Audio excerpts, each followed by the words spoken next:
When I saw her sitting at my breakfast table that morning, her hands trembling around a glass of milk, I knew something was terribly wrong. It's strange how the smallest things can shake your world.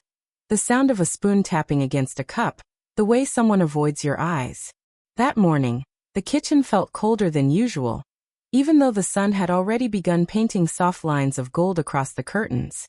My name is Evelyn, and if you'd told me a year ago that my family would almost break apart because of one secret, one so cruelly hidden under my own roof, I would have laughed it off. We were, by all accounts, ordinary people. My husband Mark, my teenage daughter Lila, and me. We weren't rich or poor.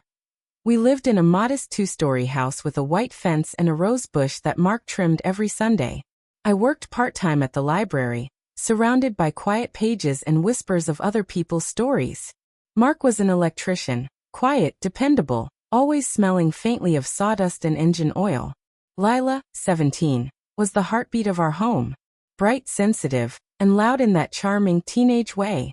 She filled the rooms with music and laughter, and her best friend Sophie was almost always part of it. Sophie was the kind of girl who made you want to mother her. Polite, soft-spoken, with large brown eyes that always seemed to hide something. Her own mother had passed when she was 12, and her father was rarely around. Maybe that's why I opened our home to her so easily. She'd sleep over on weekends, join us for dinner, sometimes even help me fold laundry while chatting about boys and exams. I used to think she looked up to me like a second mother. I was wrong. That Friday night began like any other. Lila had begged me to let Sophie stay over since they were studying for finals. I made lasagna, their favorite, and the two of them ate while giggling over something on their phones. Mark came home later than usual, claiming he'd been fixing wiring at a neighbor's place. I didn't think much of it. He'd been taking extra work lately to cover the bills.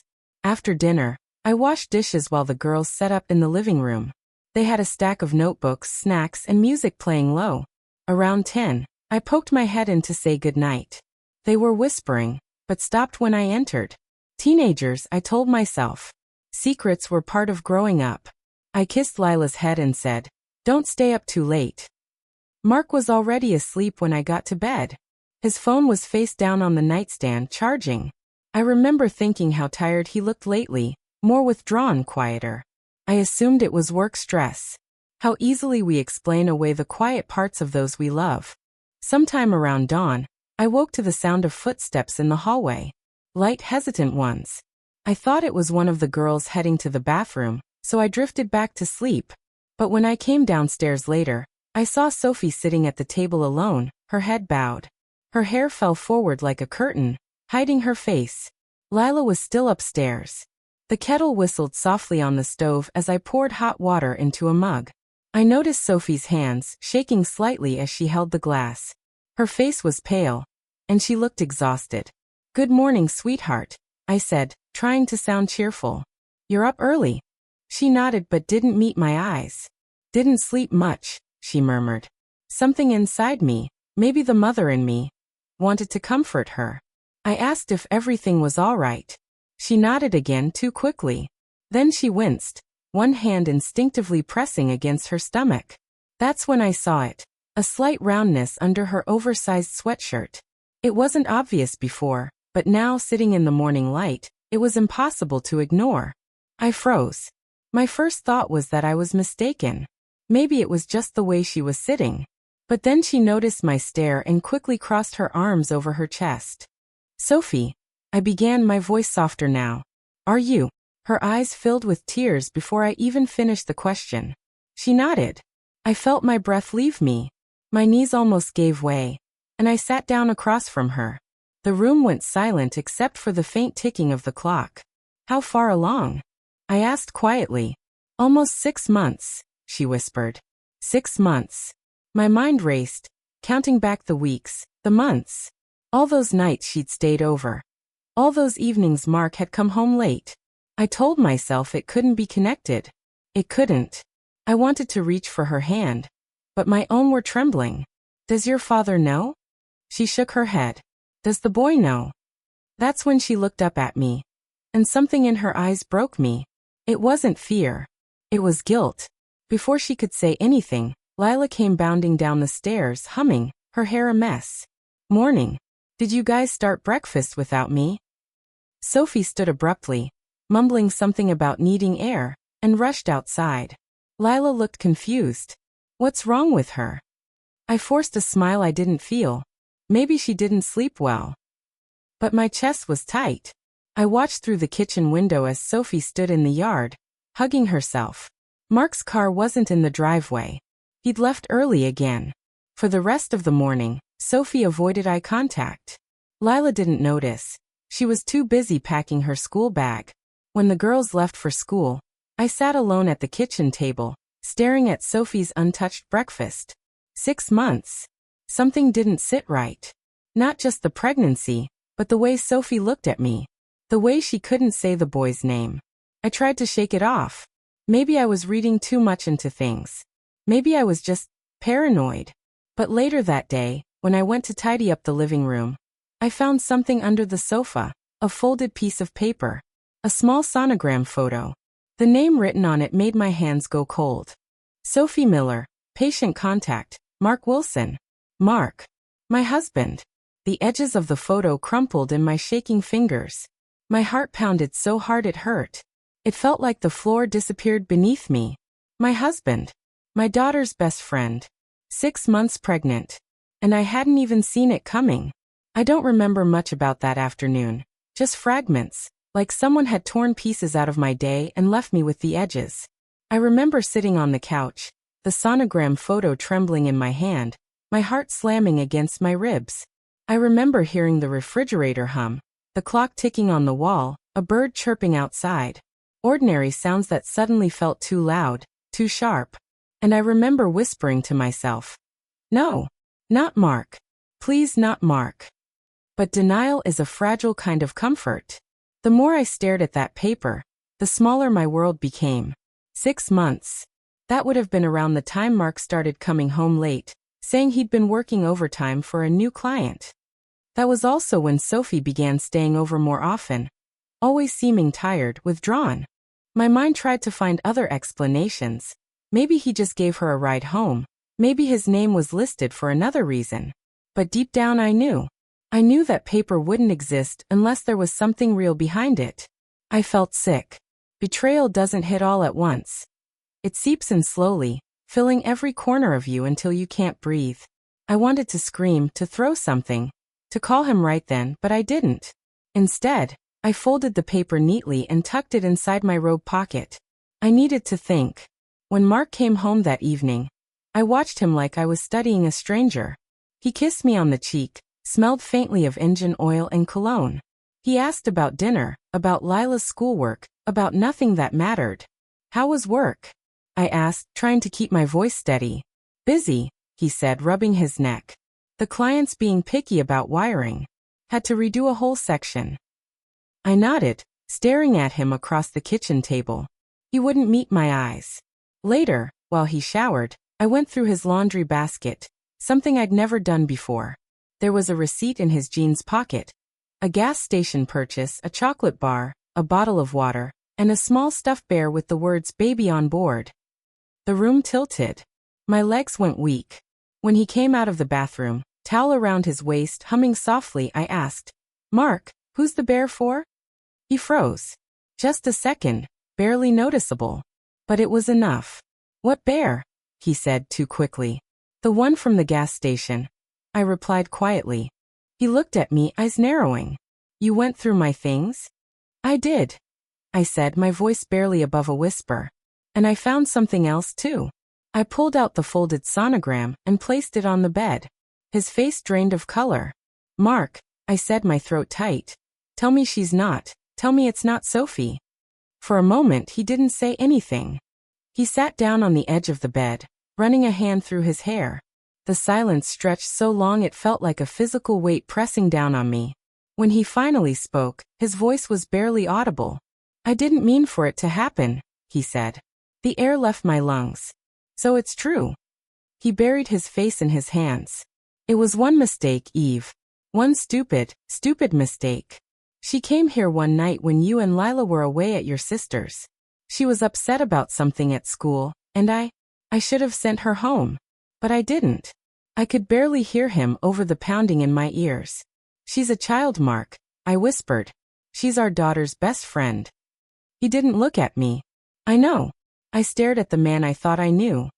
The one who'd fix the leaky faucet, who'd dance with me in the kitchen when we first bought this house, who'd held my hand when Lila was born. And now, all I could see was a stranger. How long have you known she was pregnant? He hesitated. A few weeks. I laughed. A sound that didn't even feel like my own voice. A few weeks? And you were just going to keep living under this roof, pretending nothing happened? He looked up, guilt flickering in his eyes. I was trying to figure out what to do. I didn't want to hurt you or Lila. The irony burned. You already did. I walked out of the room before I could say something unforgivable. I went downstairs, hands shaking, and stood in the kitchen, staring out the window into the darkness. The backyard looked calm, the garden lights glowing softly, the swing Lila used to play on swaying in the breeze. But nothing felt calm anymore. That night, I slept in the guest room.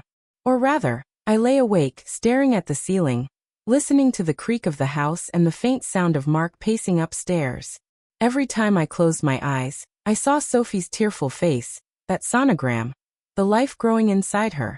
I kept thinking about my daughter, about how this truth would shatter her. The next morning, I told Mark to leave the house. He didn't argue. He packed a small bag, mumbled something about staying at his brother's, and walked out without looking back. When Lila came downstairs, she found me sitting at the table, still in my robe, coffee gone cold. "Where's Dad?" she asked. I swallowed hard. "He's staying somewhere else for a while." Why? I couldn't tell her. Not yet. She had exams. She was still a child in so many ways. So I said, "We just need a little space, that's all." She frowned, not believing me but not pushing either. A few hours later, there was a knock at the door. It was Sophie. Her eyes were swollen from crying, her clothes rumpled. "Mrs. Wilson," she said softly. "Can I talk to you?" Lila was upstairs, so I let her in. She stood in the hallway, twisting her hands together. "I'm sorry," she whispered. "I never meant for any of this to happen." I stared at her. This girl I'd fed, comforted, treated like family. She looked so small, so lost. "I trusted you," I said, my voice trembling. "I treated you like my own daughter." She nodded, tears streaming down her face. "I know. And that's what makes it worse." "Does Lila know?" She shook her head. "No. And I don't want her to. Not yet." I felt the weight of it. The secret, the shame, the pain of what it would do to my daughter when she finally learned the truth. But I also saw something in Sophie's face that night. Not defiance, not manipulation. Just pure fear. She was a child who'd made a terrible mistake. But Mark, he was the adult. He was the one who'd crossed a line that could never be uncrossed. "I think you should tell your father," I said gently. "You shouldn't go through this alone." "I tried," she whispered. "He doesn't care. He told me to deal with it." Tears burned my eyes. I wanted to hate her, but part of me just felt heartbreak. For her, for my daughter, for the life I thought I had. That night, after Sophie left, I knew I couldn't keep pretending. Lila deserved the truth, or at least part of it. But how do you tell your daughter that the man she calls Dad betrayed her, and that her best friend is carrying his child? I didn't know. All I knew was that the silence was already tearing us apart. That night, I sat on the edge of Lila's bed and watched her sleep. Her breathing was soft and even, her face peaceful in the dim glow of her bedside lamp. I thought about how innocent she still looked. The same girl who used to crawl into my lap after nightmares, who once believed her father could fix anything. I wanted to protect that version of her, to shield her from the ugliness I now carried inside me. But the truth doesn't stay buried. It festers and eventually, it finds a way out, often in the worst possible moment. The next morning, Lila came downstairs looking irritated. "Sophie didn't answer my calls," she said. "She was supposed to come over to study." I froze mid-stir at the stove. Maybe she needs some space. Space from what? Lila frowned. "Did something happen?" Her words twisted in my chest. I turned off the burner and faced her. "Lila, there's something I need to tell you." The expression on her face, confusion, then fear, nearly broke me. Mom, you're scaring me. I gestured toward the kitchen table. Sit down, sweetheart. She hesitated, but obeyed. My hands were trembling as I poured myself a glass of water I didn't drink. I took a deep breath, searching for the right words. But there aren't right words for that kind of truth. There's only pain shared in pieces. It's about Sophie, I began softly. She's pregnant. Lila blinked, confused. Pregnant? Are you serious? With who? I felt my throat tighten. I couldn't say his name, not yet. I don't know all the details, I said carefully. But it's complicated and she's scared. Lila's face twisted in disbelief. But she's my best friend. Why wouldn't she tell me? Her voice was rising, trembling. I reached across the table for her hand. But she pulled away. She's probably afraid, honey. She didn't know how to. To what? Trust me. Lila stood abruptly. I thought she told me everything. Tears welled up in her eyes. I wanted to tell her everything then. To rip the band-aid off. To let the truth crash through the room. So we could both stop pretending. But I couldn't. Not yet. Not when her heart was still so soft. I'm sure she'll tell you when she's ready, I said quietly. Right now we just need to give her space. Lila stormed upstairs, slamming her door. I sat there, alone again, clutching the edge of the table until my knuckles turned white. 2 days later, everything fell apart. Mark came back to the house unannounced. I was folding laundry in the living room when I heard the front door open. My stomach twisted. He walked in like nothing had happened. Same faint scent of sawdust, same weary face. Except now there was something hollow behind his eyes. Eve, he started. We need to talk. I didn't look up from the clothes in my lap. I don't think there's much left to say. He sighed and sat across from me. I spoke to Sophie. She's thinking about ending it. The words made my head snap up. Ending it. She's scared, he said. She doesn't want to ruin your family. My family? I almost laughed. You already ruined it, Mark. He rubbed his face, his voice cracking. I didn't plan this. I made a mistake, a horrible mistake. But we can find a way through it, Eve. Please. Through it. My voice was sharp now. Through the fact that you violated our daughter's best friend? That you betrayed me and destroyed Lila's trust? Tell me, Mark, how exactly do we get through that? He went silent. His shoulders slumped. For the first time, I saw the full weight of his shame. Then a new voice came from the stairs. What is she talking about? Lila. She stood frozen halfway down the staircase, eyes darting between us. Her face was pale, her hands trembling as she clutched the railing. Lila, I whispered, standing. Sweetheart. She cut me off. What's she talking about, Dad? Mark opened his mouth, but no sound came out. Dad. Her voice cracked. What did you do?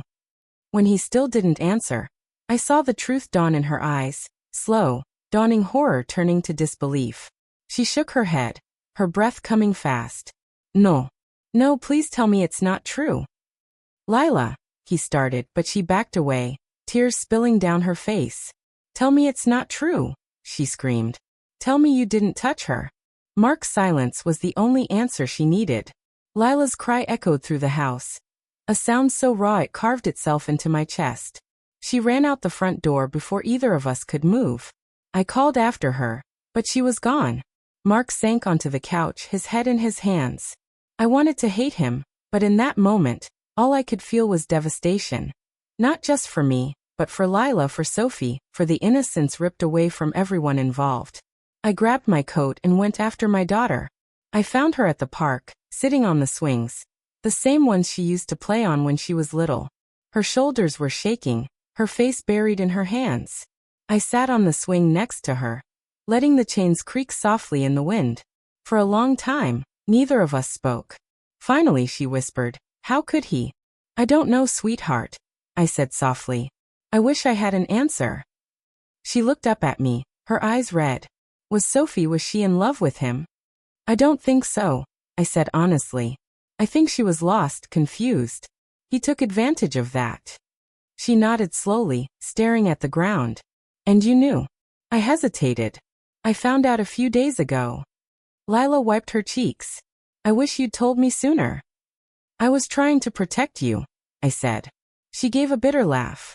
You can't protect me from this. Her words stung, but she was right. There was no protection from this kind of truth. There was only surviving it. We sat in silence for what felt like forever. The park was empty, the swings swaying gently in the evening breeze. When Lila finally spoke again, her voice was quieter, smaller. What's going to happen now? I don't know, I said honestly. But we'll get through it together. I promise. She looked at me then, really looked at me. And for a moment I saw my little girl again, the one who used to run to me after a scraped knee, trusting that I could fix anything. Except this wasn't a scraped knee. This was a wound that would take years to heal. When we finally went home, Mark was gone. He'd left a note on the table that simply read, "I'm sorry. I'll take responsibility." I didn't know what that meant. Jail, child support, or just cowardice dressed as guilt. Either way, it didn't matter. I folded the note and threw it into the trash. Because from that moment on, it wasn't about him anymore. It was about Lila, about healing, and about helping Sophie, whether I liked it or not. The next morning, I woke to the sound of rain tapping softly against the window. The house felt impossibly still. The kind of quiet that sinks into the walls after a storm. Lila hadn't said much since we came back from the park. She spent most of the night in her room, curtains drawn, headphones in. Every time I thought about checking on her, I stopped myself. She needed time. We both did. I stood in the kitchen, staring at the half-empty mug of coffee on the counter. It had gone cold, but I couldn't bring myself to drink it. The scent of burnt toast lingered in the air. I felt detached, like I was watching someone else's life unfold. A mother in a sad movie who didn't know what scene came next. Then came the knock on the door. 3 soft taps. Hesitant. When I opened it, Sophie stood there, soaked from the rain, her hood pulled low. Her face was pale, lips trembling. She looked smaller than I remembered, like the weight she carried had already broken something inside her. "Can I come in?" she whispered. I stepped aside. She walked into the living room and stood there awkwardly, dripping water onto the rug. I handed her a towel, but she didn't take it. She was trembling. Not from the cold, I realized, but from fear. "Where have you been?" I asked gently. "With my aunt," she said. I didn't know where else to go. Her eyes darted around the room, like she expected Mark to appear any second. "He's gone," I said quietly. "He left yesterday." She let out a shaky breath and sat down on the couch. "I'm sorry, Mrs. Harper. I didn't mean for any of this to happen." Her voice cracked on the last word. I sat across from her, folding my hands in my lap to stop them from trembling. "Sophie, I need to understand. How did this even start?" She stared at the floor for a long time before answering. "It was last summer," she said finally. "Lila was at camp. Mr. Harper offered to drive me home from soccer practice because my mum was working late." I felt a wave of nausea, but I stayed still. "I thought he was just being kind," she continued. "He always asked about school, about my plans. He made me feel seen, I guess. My parents were always fighting back then. I didn't have anyone to talk to." She paused, her eyes glistening. "One night after practice he stopped at the lake. Said he needed to clear his head. I didn't think much of it. But then," her voice broke. She covered her face with her hands, sobbing quietly. I wanted to reach out, to comfort her, but my body wouldn't move. My heart was torn between rage and pity. 2 emotions that didn't know how to share the same space. When she finally looked up, her face was streaked with tears. "He said it was a mistake. That he was lonely." I believed him. I didn't know how wrong it was until... She stopped, pressing a trembling hand to her stomach. "Until I missed my period." My vision blurred. The room seemed to tilt. For a moment, all I could do was breathe. In, out, in, trying to keep my composure. I wanted to scream. I wanted to tell her I hated her for what she'd done, for what she'd let happen. But the truth was she was a child. A frightened, broken child who had been manipulated by someone she trusted. And that someone was my husband. I rose from the chair and walked to the window, staring out at the rain-soaked street. "Sophie," I said finally, "you don't have to face this alone." She looked at me, startled. "You mean you don't hate me?" I turned around, tears welling up. You were hurt by someone who should have protected you. That's not your fault. She broke down then, deep, shaking sobs that filled the room. I sat beside her and pulled her into my arms, and for the first time since this nightmare began, I let myself cry too. We stayed like that for a long while. When the tears finally slowed, she whispered, I don't know what to do. I can't tell my parents. They'll hate me. We'll figure it out, I said softly. But you need to see a doctor. Have you been? She shook her head. Then that's our first step. At that moment, I didn't feel like the betrayed wife. I felt like a mother again, maybe not hers by blood, but in every way that mattered. Later that evening, Lila came downstairs. Her face was pale when she saw Sophie on the couch. The air in the room went still. Sophie stood quickly. Lila, I'm sorry. Lila's jaw tightened. Don't. Just don't. Her voice was calm, but her eyes were full of fire. I didn't mean for any of this to happen, Sophie pleaded. He said he'd tell you. That you'd understand. Understand. Lila stepped closer, her voice trembling now. You slept with my father, Sophie. How am I supposed to understand that? Sophie's tears came fast.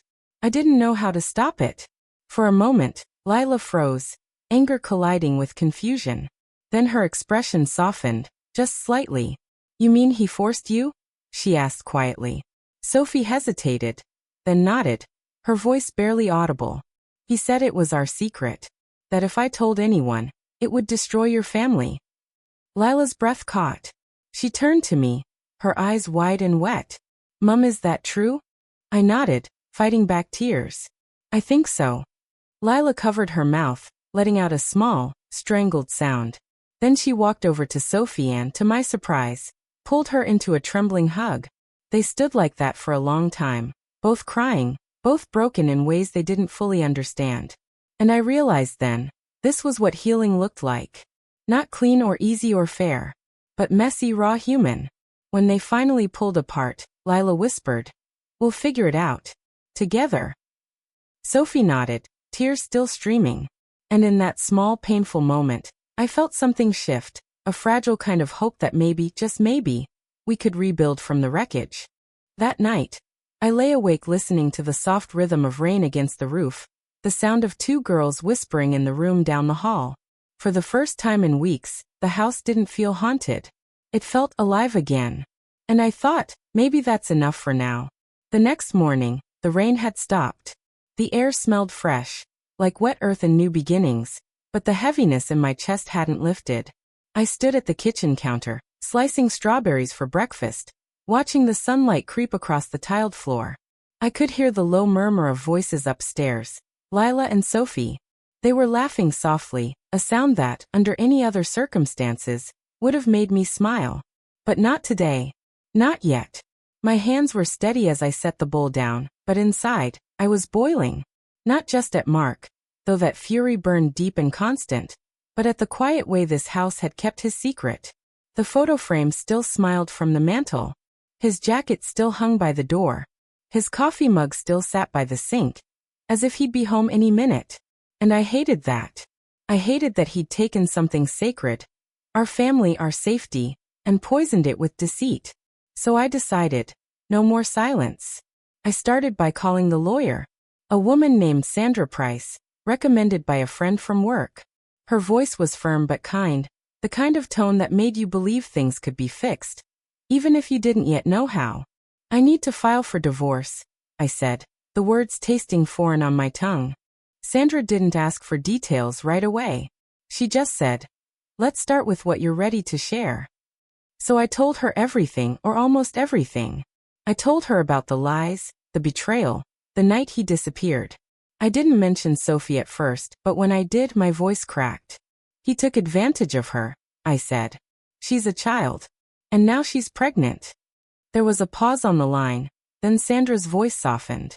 Evelyn, what happened isn't just betrayal. It's a crime. You have to report it. My stomach turned. I knew she was right, but the thought of it, the police, the questions, the headlines, it made my heart race. I don't want to destroy my daughter's life, I said quietly. And you won't, she assured me. You'll protect her by standing up for what's right. That's how healing begins. I hung up and stood there for a long time, phone in hand, staring at the fruit bowl on the table. The sun had shifted, throwing light across the spot where Mark's keys used to sit. I realized I'd been holding my breath. Then I exhaled, slow, deliberate, and made my second call. Detective Moore showed up that afternoon. A calm, middle-aged woman with sharp eyes and a gentle manner. She introduced herself politely, asked to sit, and listened as I explained everything again. When Sophie came downstairs, trembling and pale, Detective Moore spoke to her in a voice so soft it nearly broke me. "You're safe now," she said. "You did nothing wrong." Sophie nodded, eyes brimming. Afterward, when the detective left, the silence in the house felt heavier, but cleaner somehow, like the kind of quiet that follows a confession. Lila watched me as I cleaned up the kitchen that evening. She was sitting on the counter, legs swinging, her expression unreadable. "Are you going to tell Grandma?" she asked finally. I sighed. "Eventually. Right now, we just need to take care of us." She nodded, tracing circles on the countertop with her finger. Then, after a long pause, she whispered, "Do you think I'll ever be able to forgive him?" Her voice was so small, fragile in a way that made my chest ache. I set the dish towel down and turned to her. "Forgiveness doesn't mean forgetting, sweetheart. It just means you stop letting the pain control you." She blinked, absorbing that. "And you? Will you forgive him?"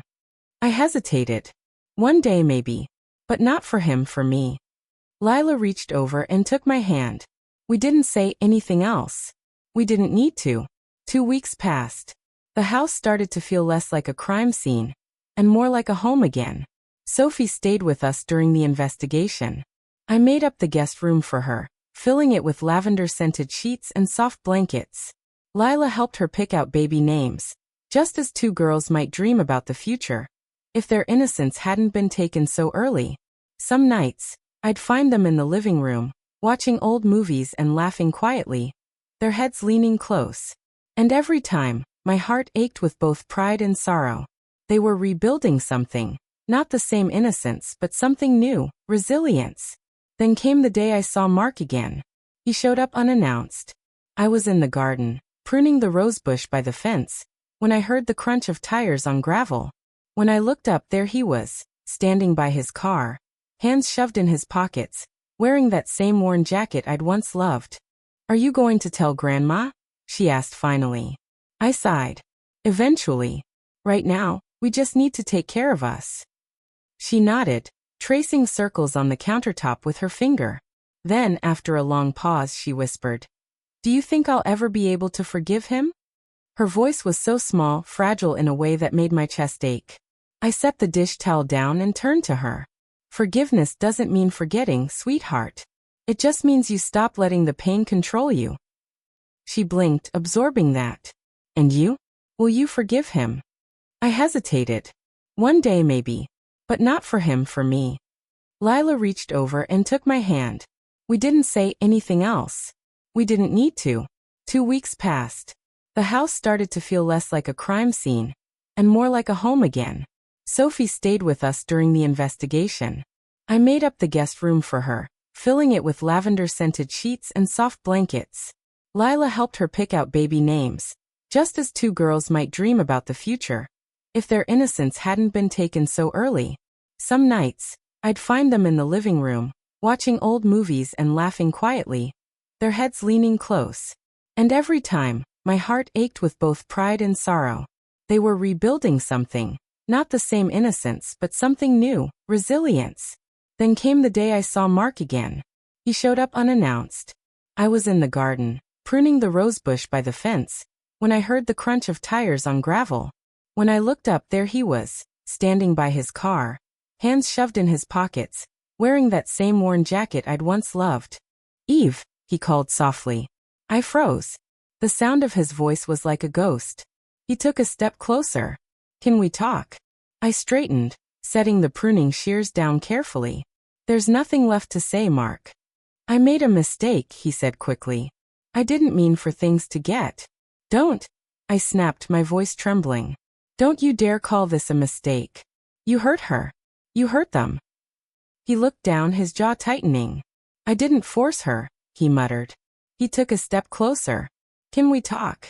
I straightened, setting the pruning shears down carefully. There's nothing left to say, Mark. I made a mistake, he said quickly. I didn't mean for things to get. Don't. I snapped, my voice trembling. Don't you dare call this a mistake. You hurt her. You hurt them. He looked down, his jaw tightening. I didn't force her, he muttered. I felt my stomach turn. She was 16, Mark. 16. He flinched. I didn't know what I was doing. I wasn't thinking straight. Stop. My voice rose then, not in anger, but in finality. You had choices. You were her father's age. And you chose to destroy this family.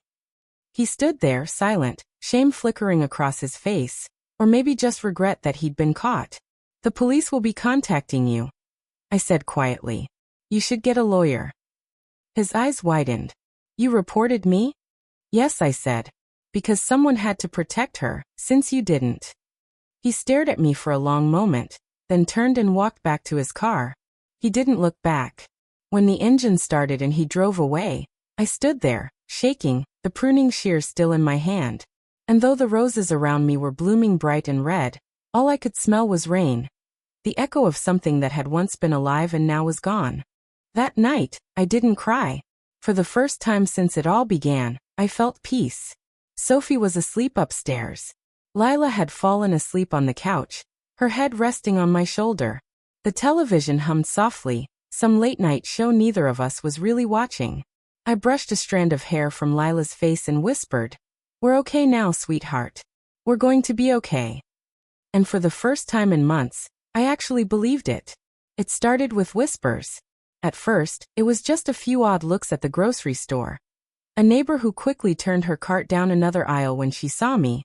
Or a mother at Lila's school who stopped mid-sentence when I walked past.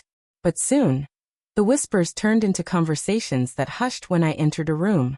People always think small towns protect their own. The truth is they protect their comfort. And once that comfort is threatened, they turn cruel fast. The story had spread. The teacher's wife, the scandal, the pregnant teenage girl living under her roof. No one knew the whole truth, but that didn't stop anyone from filling in the gaps. Can you believe she kept that girl in her home? She must have known something was going on. She's probably covering for him. I tried not to listen, but the words still clung to me, sharp and sour, like smoke that wouldn't wash off. At church that Sunday, I felt it most. We hadn't gone in weeks, but I thought it might help. To sit in the pew where Lila was baptized. To remind myself that faith wasn't just a word. But when we walked in, the air changed. The pastor paused mid-greeting, his smile flickering. The whispers began before we'd even sat down. Sophie was beside me, her hands folded tightly over her belly, her eyes fixed on the floor. Lila sat on my other side, chin high, jaw clenched. We stayed through the service, every hymn feeling heavier than the last. When it ended, a few people offered polite nods, but most avoided our gaze. As we left, I heard someone mutter, "Poor girl and poor woman still protecting her husband's sin." I stopped walking. Lila looked up at me, uncertain. But I didn't turn around. I didn't need to see who said it. I just took Sophie's hand in one of mine and Lila's in the other, and we walked straight out into the morning light. A week later, the police called. The case had gone forward. Detective Moore came by to update us. She sat in the living room, notebook in hand, her expression both steady and kind. "They've filed charges," she said. "It'll take time, but he'll have to answer for what he's done." Sophie was sitting on the couch beside me. Her hand trembled slightly, and I reached out, resting mine over hers. "Will I have to go to court?" she asked softly. "Eventually, yes," the detective said gently. "But you won't be alone. We'll make sure of that." Sophie nodded, eyes glistening. After she left, the house fell quiet again. But this time, it wasn't an oppressive silence. It was relief. For the first time, justice didn't feel like revenge. It felt like protection. Still, not everyone saw it that way. 2 days later, I found a note on my front porch. No name, just scrawled in messy handwriting. "You should be ashamed. You ruined a good man's life." I stood there staring at it, my fingers trembling. until Lila came up behind me and gently took it from my hand. "Mom," she said, tearing it in half. "Don't you dare give them that power." Her voice was firm, stronger than I'd ever heard it. And in that moment, I realized how much she'd grown. Pain had aged her, yes, but it had also shaped her. She'd found a backbone in the ashes. As the weeks passed, Sophie's belly grew rounder. The mornings got colder, and the leaves began to fall in quiet swirls outside the kitchen window. We developed a new kind of routine. Lila went back to school. She started sketching again, little drawings she'd leave on the fridge, flowers, faces, memories. Sophie helped me cook, humming softly as she chopped vegetables. Sometimes, in the evenings, the three of us would sit on the porch wrapped in blankets, drinking tea and watching the sun dip below the trees. We didn't talk much about Mark. But we didn't avoid his name anymore either. Healing, I was learning, wasn't about pretending it never happened. It was about learning to live with what remained. Then one afternoon, I got a call from the school. Lila had gotten into an argument. Apparently, another student had made a cruel comment about Sophie. When I arrived, I found her sitting in the principal's office, arms crossed, eyes still wet with anger. She called Sophie a homewrecker, Lila said bitterly. So I told her she should learn the difference between a victim and a monster. I sighed, though part of me wanted to applaud her. The principal looked sympathetic but firm. "We'll handle it, Mrs. Harper. No suspension this time, but maybe talk to her about how she reacts." On the drive home, Lila stared out the window. "Why do people blame the wrong person?" she asked quietly. I took a deep breath. "Because it's easier than facing the truth." She nodded slowly. "You don't regret keeping Sophie here, do you?" "Not for a second," I said. And I meant it. That night, we had dinner together, spaghetti and garlic bread, nothing special, but somehow it felt like a celebration. Halfway through the meal, Sophie looked up, her voice soft but steady. "I want to name her Grace," she said. Lila smiled. "That's perfect." And just like that, the name stuck. Grace. A name that meant mercy. Renewal. The thing that had carried us through. A few months later, the trial began. I wasn't allowed inside during the testimonies, but when Sophie came out, she walked straight into my arms. "He didn't even look at me," she whispered. "He just sat there like he didn't know me." "That's because you're stronger now," I told her. "And he can't touch that." She smiled through her tears. When the verdict finally came, guilty, it didn't bring joy. It brought quiet. We stood outside the courthouse, watching the winter sun dip low behind the buildings. Sophie reached for my hand and Lila took the other. 3 broken hearts, somehow stitched back together. That night, as I tucked Sophie into bed, she whispered, "Thank you for not giving up on me." I brushed her hair gently from her forehead. "We don't give up on family, sweetheart. Even the kind we find along the way." She smiled, eyes heavy with sleep. As I turned off the light, I realized something I hadn't understood before. Forgiveness doesn't erase pain. It redeems it. It started with whispers. At first, it was just a few odd looks at the grocery store. A neighbor who quickly turned her cart down another aisle when she saw me, or a mother at Lila's school who stopped mid-sentence when I walked past. But soon, the whispers turned into conversations that hushed when I entered a room. People always think small towns protect their own. The truth is, they protect their comfort. And once that comfort is threatened, they turn cruel fast. The story had spread. The teacher's wife, the scandal, the pregnant teenage girl living under her roof. No one knew the whole truth, but that didn't stop anyone from filling in the gaps. Can you believe she kept that girl in her home? She must have known something was going on. She's probably covering for him. I tried not to listen, but the words still clung to me, sharp and sour, like smoke that wouldn't wash off. At church that Sunday, I felt it most.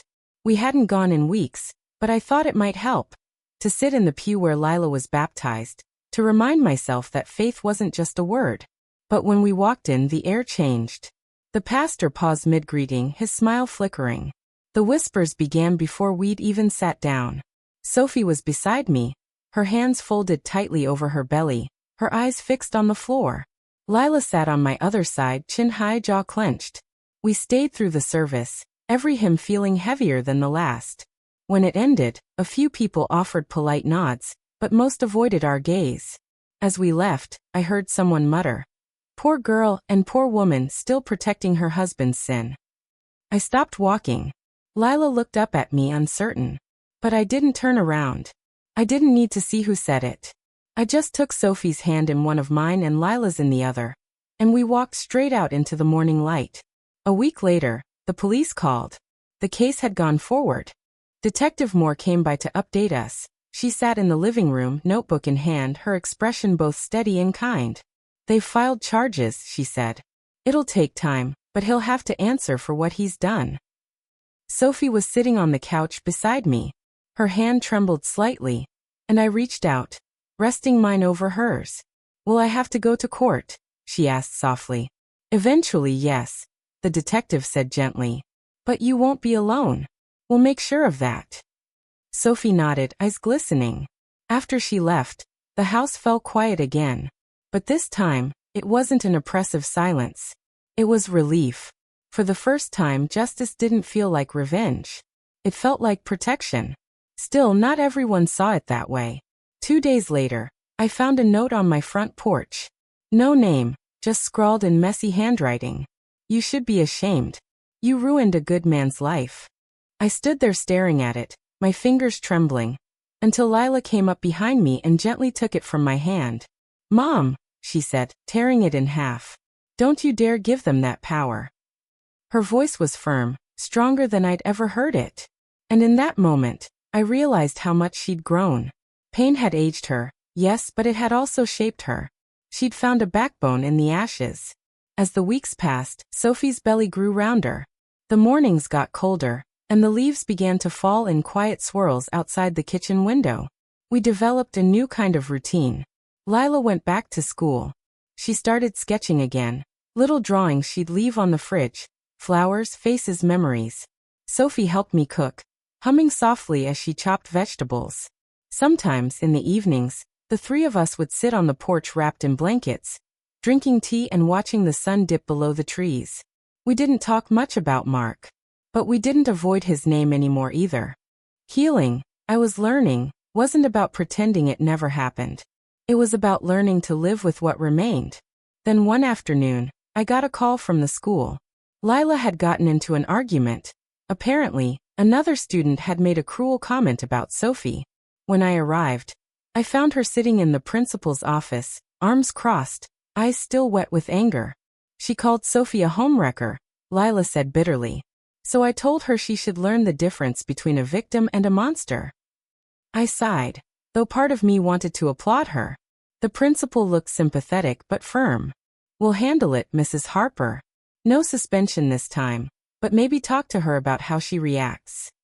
On the drive home, Lila stared out the window. "Why do people blame the wrong person?" she asked quietly. I took a deep breath. "Because it's easier than facing the truth."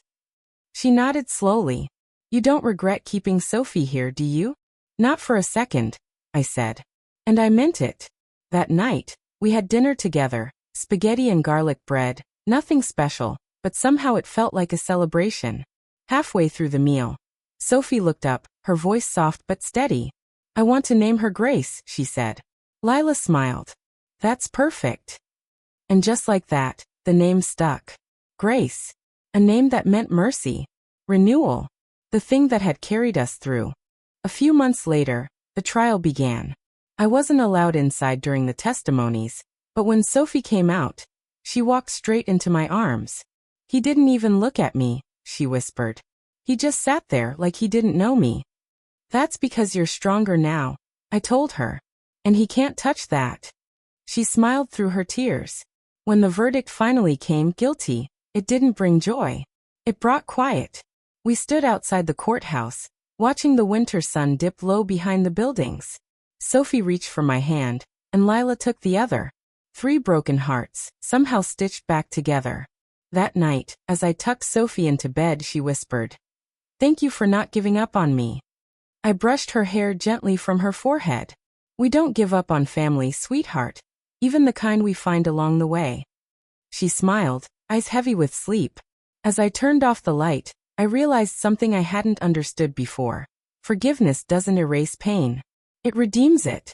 The day Grace was born, the sky was gray but calm. One of those winter mornings when the light feels soft, like it's been filtered through a curtain of mist. Sophie went into labor just before dawn. I drove her to the hospital, my hands tight on the steering wheel, trying to steady my breathing while she breathed through the contractions in the passenger seat. Lila sat in the back seat, whispering encouragements, her voice trembling with both fear and excitement. The air inside the car smelled faintly of mint and fabric softener. I remember focusing on that, on anything that wasn't the panic rising in my chest. We reached the hospital, and within hours the world changed again. When I heard the first cry, that high, thin, desperate sound, I felt something break open inside me. I didn't expect to cry, but I did. Big, quiet tears that came from somewhere deep, where pain and relief had been tangled together for too long. The nurse placed the baby in Sophie's arms, wrapped in a soft white blanket. Grace. Tiny, perfect, alive. Sophie looked at her like she was the first sunrise she'd ever seen. "She's mine," she whispered, her voice trembling. I stood beside her bed and brushed a hand across Grace's cheek. "She's ours," I said softly. "All of ours." In the weeks that followed, the house filled with new sounds. The faint squeak of the rocking chair, the soft hum of lullabies, the gentle, rhythmic breathing of a newborn asleep against someone's chest. Sophie stayed with us, at least for the time being. Her parents hadn't been ready to see her yet, and truthfully, she wasn't ready to see them either. But she was safe here. She was healing. And so were we. Lila adored Grace. She'd rush home from school every day to hold her, whispering stories in her tiny ear, tracing circles on her tiny fingers. Watching her, I saw the shadow that had lived in her eyes finally begin to lift. Sometimes I'd find the two of them, Lila and Sophie, asleep together on the couch, Grace tucked between them, a picture of something beautiful rebuilt from ruin. That image stayed with me.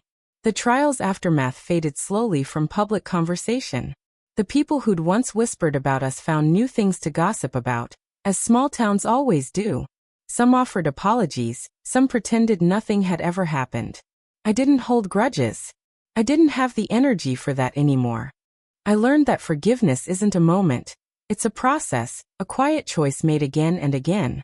Some nights, after everyone had gone to bed, I'd sit alone in the living room with a cup of tea, the lamp casting a soft golden glow across the framed photos on the wall.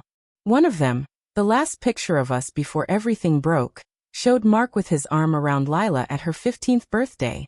For months, I couldn't bear to look at it. But now, I found myself staring at it differently, not with anger, but with understanding. That picture was a reminder of what I'd survived, not what I'd lost. Sophie's parents eventually reached out. It took time, too many strained phone calls and one long, tearful meeting, but they came around. Her mother apologized for not seeing the signs sooner, and her father, though quiet, agreed to help raise Grace. The day they came to pick Sophie up, the house felt heavy again, not with sorrow this time, but with the weight of goodbye. Sophie hugged Lila first. "You saved me," she whispered. Lila shook her head, tears spilling. "No, you saved yourself. I just stood next to you." When Sophie turned to me, I couldn't speak. She hugged me tightly.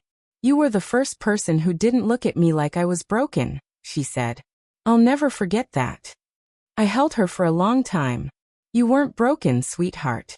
You were brave." When the door closed behind her, I stood there for a long time, listening to the silence. It was the kind of quiet that comes after a storm, fragile, peaceful, necessary. Spring arrived slowly that year. The garden I'd once let wither came alive again. Tulips pushing through the soil, roses budding along the fence line. Lila helped me prune and plant, humming softly as she worked. She'd started painting again, bright, hopeful colors this time. One evening, as the sun dipped low and golden over the yard, she said, "I think I want to study art therapy. To help people who've been through things." I smiled, pride swelling in my chest. "That sounds perfect, honey." She grinned. "Guess I take after you." I laughed. "If you mean stubborn and sentimental, then yes, exactly." We both laughed then, the kind of easy, genuine laughter that had been missing from our lives for too long. Months later, Sophie brought Grace to visit. The baby had grown chubby and bright-eyed, with a giggle that filled the room. She reached out for me the moment I opened the door, tiny hands clutching at my sweater. Sophie looked happy, tired but content. Her mother waited by the car, smiling shyly when our eyes met. We sat in the living room, the sunlight slanting across the floor, talking about nothing and everything. At one point, Sophie looked around and said, "It feels different in here. Lighter." I nodded. "That's because it is." She smiled, rocking Grace gently in her arms. "Do you ever think about him?" I hesitated, then said, "Sometimes. But not with anger anymore. Just acceptance."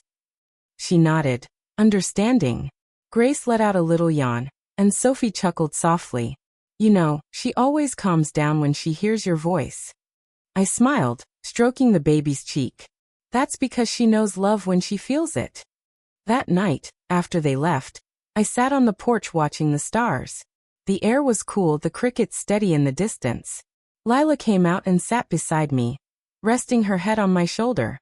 For a while we didn't say anything. Then she whispered, "I'm glad you didn't give up on us, Mom." I turned and kissed the top of her head. "That's what mothers do, sweetheart. We hold on, even when everything falls apart." She smiled faintly, eyes glinting in the starlight. And for the first time in a long time, I realized we weren't just surviving anymore. We were living. Sometimes when I think back on those months, it almost feels like someone else's life. Too heavy, too tangled, too painful to have been mine. But then I remembered the small moments that carried me through. The sound of Lila's laughter returning, the feel of Grace's tiny hand curling around my finger, the quiet mornings when the sun broke through the curtains and reminded me that life, no matter how bruised, keeps growing toward the light. People often ask me if I ever truly forgave Mark. Forgiveness isn't a door you walk through once, it's a path you choose every day. Some days I can walk it easily, others, I have to start over. But I learned that forgiveness doesn't mean forgetting or excusing. It means setting yourself free from the chain that binds you to pain.